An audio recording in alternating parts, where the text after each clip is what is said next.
There you Okay, go. I did it. I got it there right. you go. My partner Damon is the one who does all of this stuff with the screens and all that. I'll never do that. So I was hoping that I got you. So go ahead, Lon. Yes. Let's introduce our guest and let's go. Okay, our guest is my big brother from another mother, Romel Shuler. For years, he's been doing the work in our communities, helping young people, supporting families, addressing trauma, and creating opportunities for healing and growth where they're needed most. He is also the founder of Lincoln Arts, Agriculture, and Sports Trauma, Inc., an organization dedicated to helping underserved communities address trauma and build pathways to empowerment and success.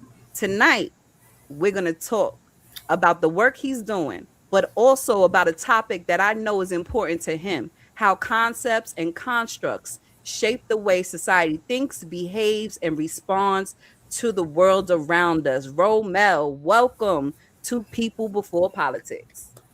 Thank you. Thank you. Thank you. Thank you for having me. Okay, well, let's start. I just want to say something real quick. So Go ahead.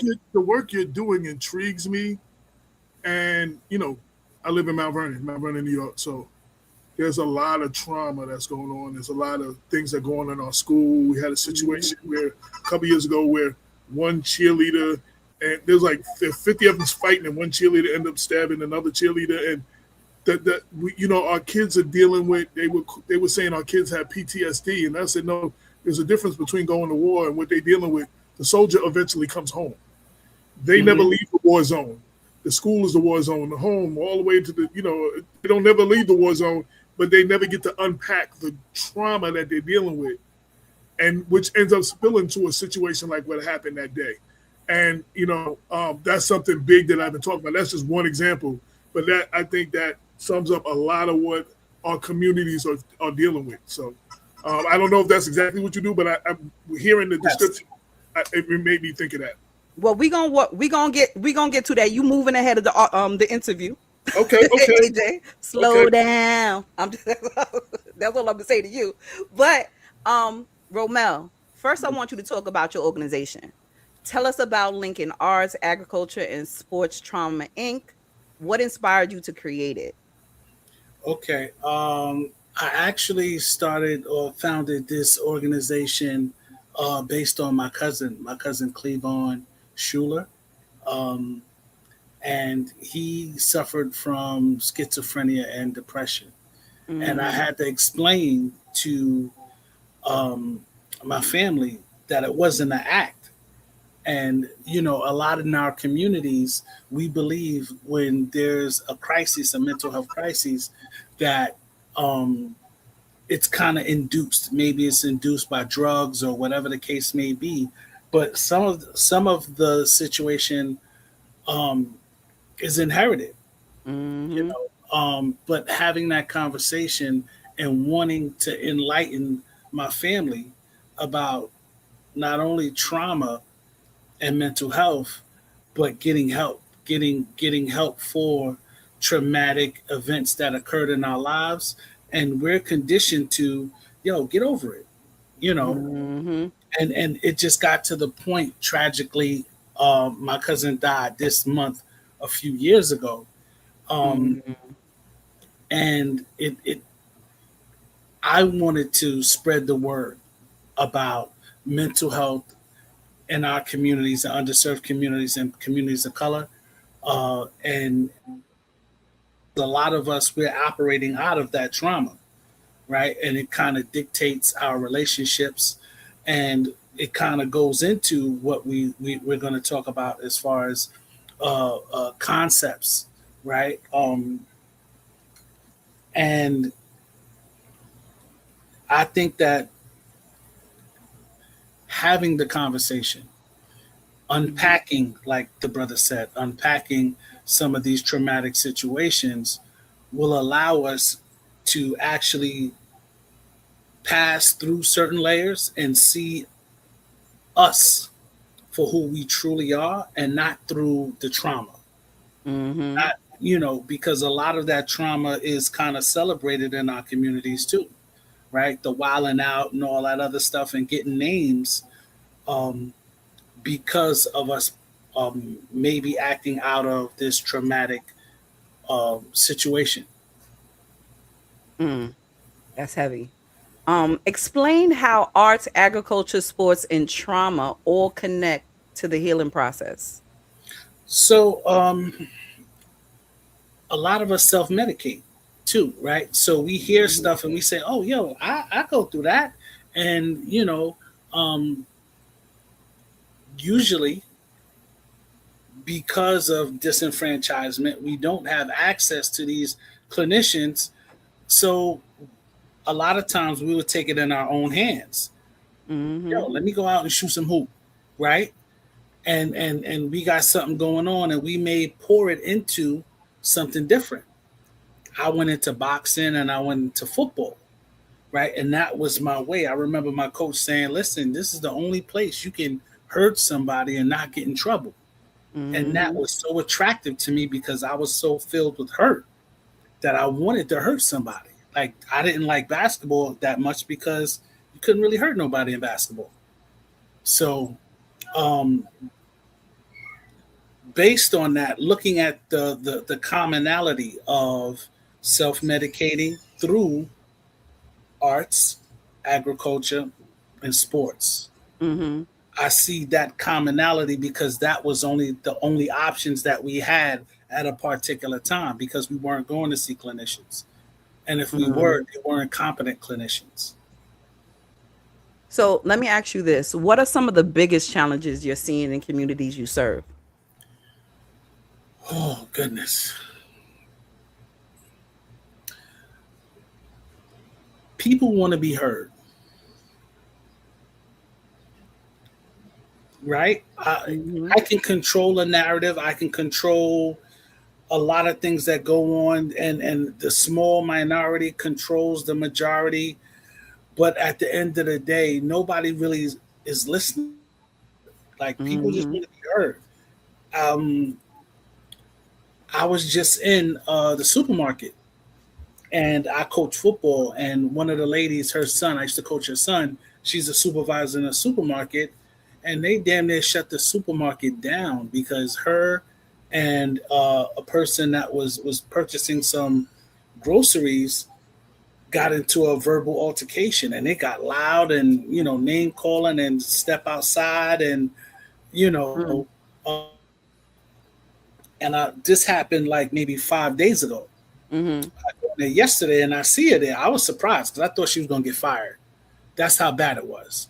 And I was like, um, what happened? Like, I never seen you lose it like that. So she told me from the gate, like, I suffered from um, domestic violence. And she said Mm. she asked the guy to not sit somewhere by the register, and then he jumped up at her, which triggered her.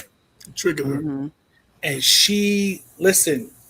It, it took like 3 staff members to pull her away from that situation. That's why I thought she was going to get fired. But I'm Mm. understanding now because now she's in a calmer situation. She's like, yeah, yo, that triggers me. Like that's one of the things that I couldn't help myself then, but I can help myself now. But just being able to talk, right? Somebody just being able to be heard, because in Mhm. that situation, in the conflict, she understood that they were going through a crisis. They were going through something with a card, and they were trying to contact somebody. So she knew the context of what they were going through and sympathetic to that. However, she felt she wasn't being heard because she told the man 2, 3 times, like, yo, please don't sit there. And then when right? So a lot of our conflict in our communities is just being heard. Like, how do you go viral, or how are you seen, or how are you relevant? Right? That's just um, semantics for being heard. Right? Like, I want to see you, I want to be heard, and even to the point where it's critical and detrimental to some people's lives that they're willing to get into confrontations just to be seen or heard. Mhm. Attention is better being it's like a kid who doesn't get their parents' attention and acts up because Yeah, even in the getting in trouble is the attention is getting the attention that they're not getting, and to them that's at least getting the attention. They're not being ignored. You know, yeah, yeah. Mm. And 50 Cent is a master of that at Yep. stuff and turning it into because you want to watch, right? They got clickbait or whatever the case may be, and you want to watch because you see that, and it's kind of intriguing. How do these people handle conflict? you know, Mm. it's crazy. There's a couple of things the whole trying to be an influencer thing, which you were kind of going there a little bit. Hmm. We just had the after game 3, the New York Knicks. There was some 17-year-old boy or whatever. There's thousands of Knicks fans there. He's trying to go viral, so he's holding up his phone and saying, "Spurs in 7, f the Knicks." They beat him into a coma. Now, I don't advocate violence and nothing like that. Mm-hmm. But I'm Wow. not walking into a white supremacist rally talking about Black Lives Matter and there's hundreds of them. I'm just not doing that. Like Yeah, there ain't no viral moment. There ain't no viral enough. I mean, that's the only thing I compare. I can yeah. Mm-hmm. do. It's a lack of situational awareness, right? And then you're looking at, come on, man. Those are words, right? At the end of the day. But nevertheless, words create emotions, and emotions create actions, right? And we have to deal with the consequences of those things And the Mm-hmm. second all thing you talk about being unheard. I'm sorry if I interrupted you. The second thing you talking about being unheard, or overused quote, especially after George Floyd by Martin Luther King, is a riot is the language of the unheard. If Mm-hmm.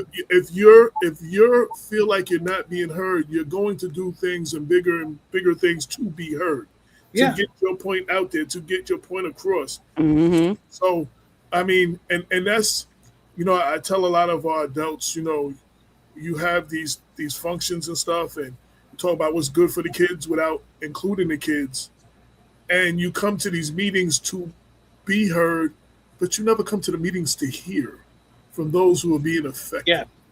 Yeah. Mm-hmm. So we had a youth symposium, and everybody was asking. I was on the panel, and they were asking everybody, "What do we think the kids need?" I was like, "Nah, I'm not answering that question. We got a bunch of youth here," and I said to the youth out there, "What is it that you want? You are in an ideal situation that you may never have. Everyone in this room are the decision makers and the stakeholders who can create the type of things that you need. They need to hear from you." One of the things they were saying that we needed more basketball courts and stuff. Turns out most of our kids, it's a whole bunch of kids like, we don't play basketball. Can we get a soccer field? Can we get a Mm-hmm. skate park? Nobody was thinking, the adults wasn't thinking that, but that's what the kids wanted. That's what they Yeah. do. They thought they were going to just build another park, like, and solve the problem because they're not Hmm. listening to the kids. So I got the kids to talk to and make the adults listen to what they had to say. Because how you making decisions for the kids without including the kids? Which leads to, right, concepts and constructs, right? I develop a concept, right? White picket fence, 2.5 kids, you know, um, this concept of success, this concept of Americana. And I create constructs to support that, right? So now all these things are controlled. These are control mechanisms. Mm-hmm. So once you come up with a concept, right, and you don't even really know that you're living this concept, like everybody going to college. Right. Everybody doesn't have to go to college, right? Mm-hmm. That college bell. Because now it's like, oh, you made it because you went to college. No, you can go learn a trade, right? You can learn a trade. You what if you're an artist, right? Do you have to go to college to be an artist? You know, or you play music. So Mm-hmm. understanding that these concepts are created, right? Here's another concept: own nothing but control everything, right? It's a concept. It's a Mm-hmm. financial concept, but it's a concept for generational wealth, right? I don't want nothing in my name, yada yada yada. And this is what certain people follow. So once Mhm. we understand these concepts that are supported by these constructs, you start to break out of. Now you can say, okay, well, I understand. I was a Knicks fan for 40 years. Oh, I you heard my Nick run. You heard this, all that stuff I was saying about. Well, let me finish, right? Okay. In the last 10 years, I disavowed the Knicks, right? In the last 10 years. Um, and I was like, yo, Jordan kept hurting me and all these other teams and Reggie Miller. I went through all that heartbreak. I went through all the heartbreak of next year. I went through all the heartbreak of the Knicks being a 3-quarter team and the game is 4 quarters. They were the best 3-quarter team in the league. The first 3 quarters, they will whip you and they'll be up 60 and they'll find a way to lose. Been through that, done it. Mhm. Trauma, don't want it no more. And I'm glad. I'm glad that they have won the championship, but now it's a controlled environment, right? Now everybody's supposed to follow this thing, right? I'm happy for them. New York, it's a win. Everybody's coming together, but why don't people come together with all this other stuff that's going on in the community? You look at the crowds that were out there at these watch parties, Yeah, I was right? at a few of them. But what about our rights? What about all these other things that are plaguing our communities? We don't come out like that because we're not allowed to, So, right? Romel, for the Yes. people who are just hearing these words, concepts, and constructs for the first time, can you give a few examples of concepts and constructs that most people interact with every day without realizing it? Okay. Um, you getting a job based on a pension, Hmm. right? That's a construct. The concept is you work 40 years out of your life and then you live the rest of your life and you ain't gotta pay no more. You get this money back that you're gonna live this good life, Your right? pension and your That's Social Security. Yeah. Yeah. So that's a concept, and then the construct is every other year they're talking about, oh, they're gonna take Social Security, they're doing this, they're doing that, and Hmm. some people that are retired they eating cat food, fake as tuna fish. But that's a concept that's supported by a construct, right? That subconsciously we think, yo, get a job where you can retire in X amount. Once you start talking that language, once you start talking um, how much you make per hour, right? That's a construct, Hmm. right? Your time versus money. So now I can feel prideful and say, oh, well, I make $35 an hour. I make $50 an hour, right? However, when you look at it in the totality of it, um, based on what the company's revenue is, you're Hmm. getting really, really nothing, right? And based on what they expect from you, Hmm. it doesn't add up, So, do right? you believe most people are aware of how much their thinking is influenced by outside forces? I think they do. I think that there's a thing called suspension of disbelief. Hmm. We engage in that all the time when we watch movies or read books, right? Hmm. We know that that's not possible, but in order to finish the movie, right? Action scene, this, that, and the third. We can even see the body double, and it don't even look like the main actor, but we'll still go with it because it's entertaining, Mm. right? To a point where sometimes we just desensitize us. So we do know. However, do you really want to go there? Right? Mm. Really want to go there? Do you really Mhm. want to do? Dick Gregory said it. He said, once you're chosen and they give God give you those glasses, you can't take them off and you can't give them to nobody else to see what you see. Yeah. Mhm. So once you know, right? And what everything boils down to is um, the things we get involved with are for support and protection, right? Mhm. Everything that we get involved with is based on support and protection, because once you start to dig through the layers, you'll start to understand that this realm is operated out of fear. Right? I work in some of the schools. I had one contract with this, or a subcontract in the school, and I asked 11-year-old, I said, um, do you feel you need a weapon? 11. He's 11. Mhm. Brooklyn. Yeah, I need a weapon because every time I come outside, this. 11 years old. And I'm looking at him like, wow. And then he start running down how this dude is this and this dude is that and this gang and that. And I'm like, how do we, and that's on the low level. But what about us Mhm. adults, right? We pick our occupation, we pick our religion for support, support and protection, right? Mhm. We get involved with things for support and protection. We go to college, right, or higher education for support and protection. Mhm. Some people join law enforcement for support and protection, and they get bent out of shape when they say, "No, you're not exempt. Yeah, you can get it too." So, throughout history, right? Hmm. Fear has been one of the most powerful motivators, right? Hmm. I would love for you to explain how does fear affect the way people think to make decisions? Mm. So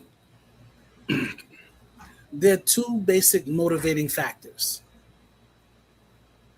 threat and uh, benefit, right?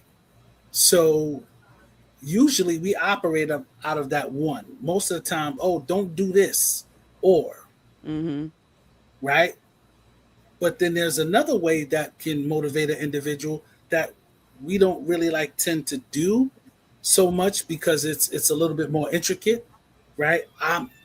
Listen, if you do this, you can get this and that, and this ties to that, and this can help you, right? We usually don't do that because that Mhm. requires a little bit more insight, a little bit, and it's a little bit more complex. But fear, everybody wants to. It's one of the basic needs, right? I want to feel safe. Mhm. I want to feel safe, and I don't want to put myself in a space where I'm consistently playing defense, and So do that you sorry, go ahead. I'm gonna let you finish this. Go ahead. because usually we are, as a people, we're conditioned to play defense, right?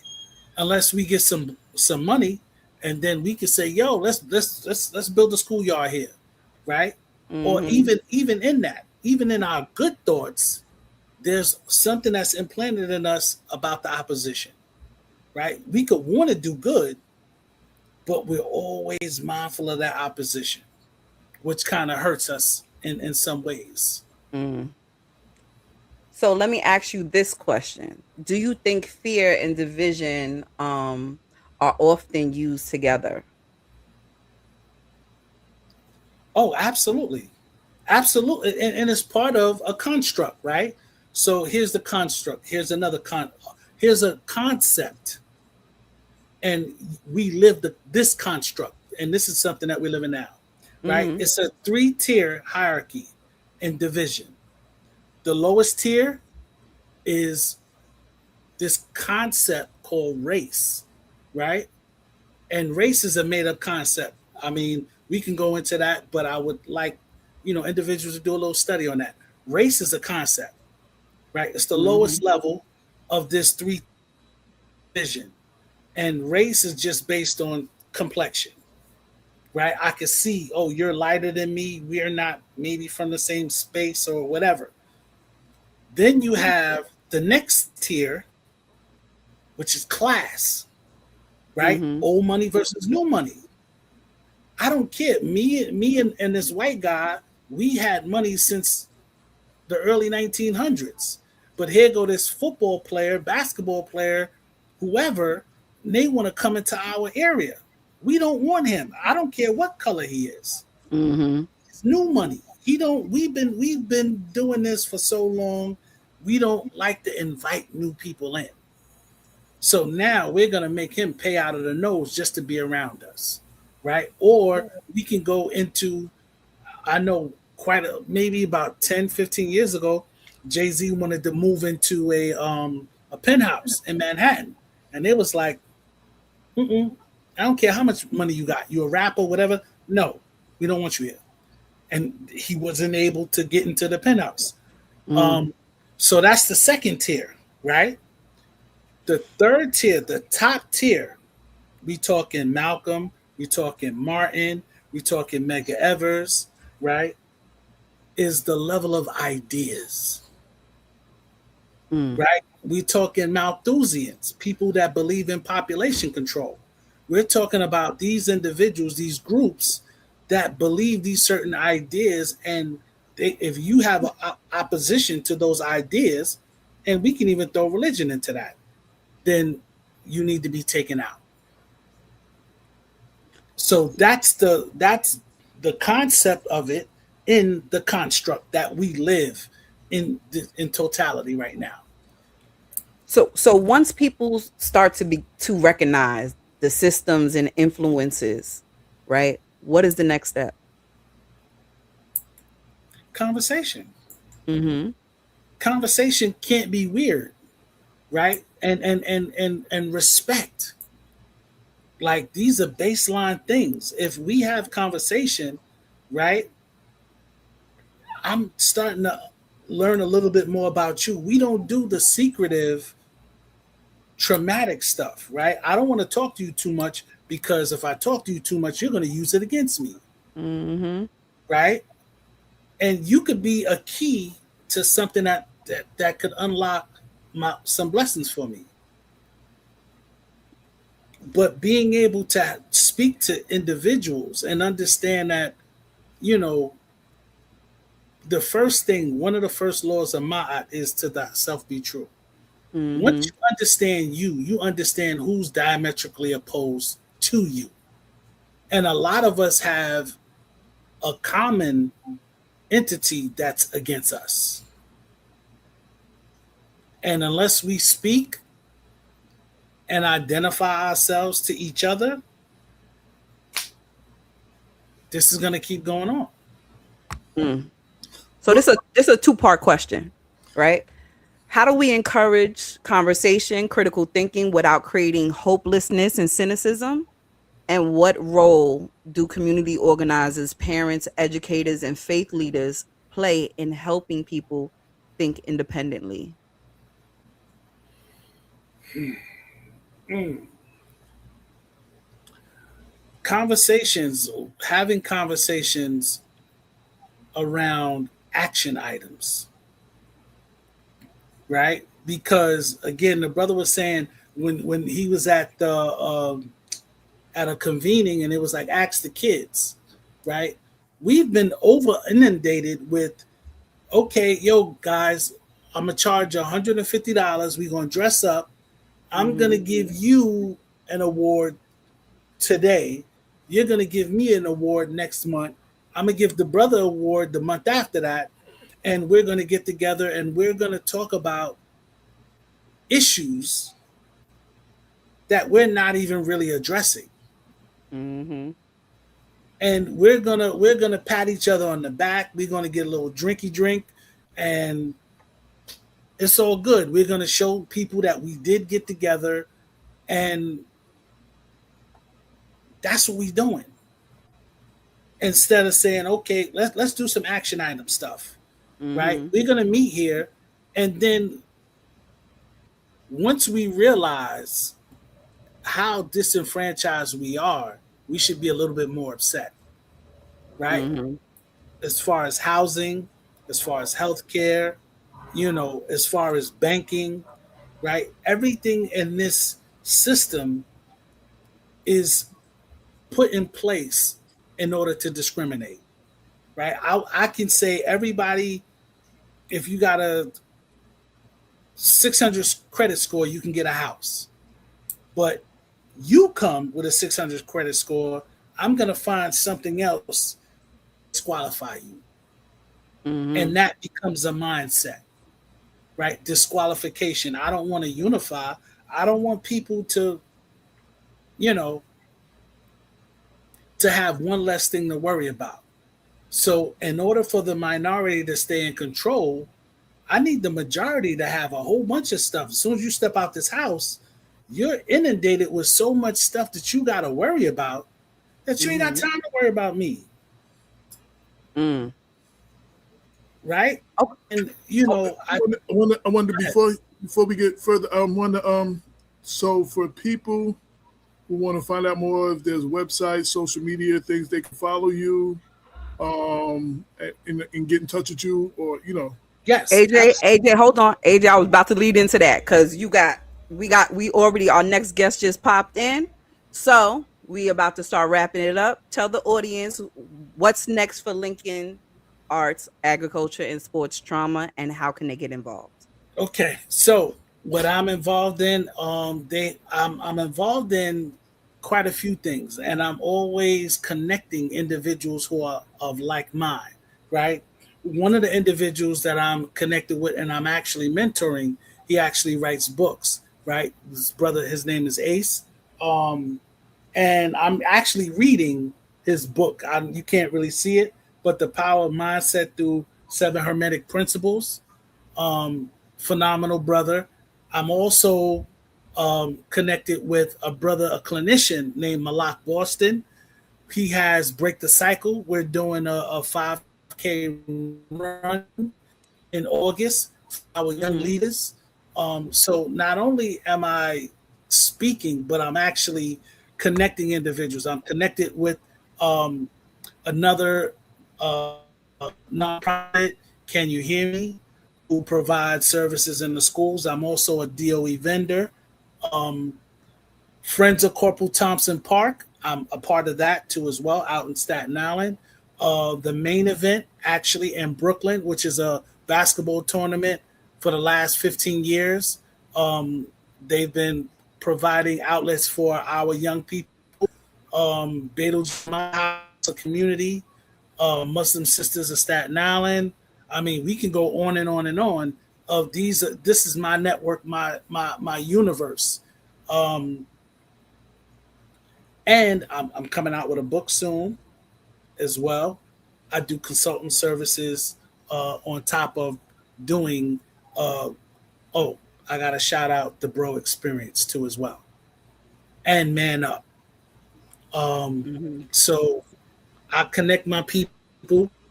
I've been doing cognitive behavior techniques, positive youth development, social emotional learning, restorative circles, and I'm just getting my village together. My sister right here, phenomenal mind, and I'm just ITM map. Uh, I can go on and on and on, but Well, my website is. mm-hmm. Yeah, you was about to cut me off. You was about to tell me No, I roll was it. gonna say, please give us Okay, the website because you said a lot about what you're doing, but you ain't tell us where to find you. So tell us where to find okay. you. So my website is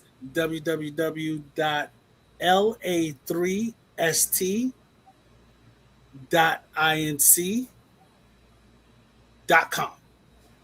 Right. That's my Lincoln Arts. And my email is la3st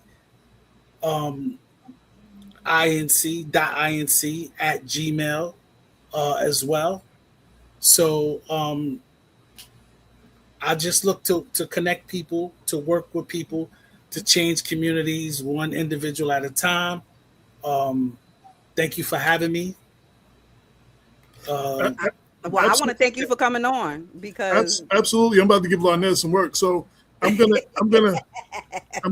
in the next 24 hours, I'm gonna edit this to just as part of your interview, just as part of the show, and give Larnez the video so she can write something to go with it. And then if you send her all your contact information, she can put the links right in there, and they can go straight to your website. Beautiful. Because I like to make things easy. You when you read it out, then like people got to write it down, and they might when you give it to them right there, there's a link, and they can just click on it. It's so much easier. That's right. Simplify it. Well, I want to mention. I just want to say thank you for coming on, for sharing your work and your perspective, because these conversations aren't about telling people what to think. They're about encouraging people to think, ask questions, stay informed, and stay engaged. Thank you so much for coming on the show. Thank you. And I'm a phone call away. Thank you, my brother. Appreciate you coming through. I appreciate the work you're doing. When you have something that you feel like you need to address or you want to get out there, open door policy, you know what I'm saying? So just, get in touch with our sister, you know what I'm saying? And we, give you a venue so you can speak on, things you're working on and stuff like that. And if you decide to write an op-ed or anything, I don't know if you like to write. I mean, we'll definitely publish it. You know what I'm saying? Dealing with your work and stuff. So, That sounds great. Definitely. Thank you, guys. You have a great night. And congratulations with your Knicks. Yes. It's funny. If you didn't hear my intro, everything that you were saying, everything that you were saying is what I was saying in the intro about, all these years as a lifelong Knicks fan, all the things I went through. You literally, the Michael Jordan, you really went through the list of everything. That's why I asked, did you hear what I was saying? Because you literally almost repeated what I was talking about. So yeah. So I waited 43 years for this. Yeah. It helped me unpack the trauma. I mean, it's a good day today. No doubt. Appreciate you. Okay. Appreciate you guys. Thank you. All right.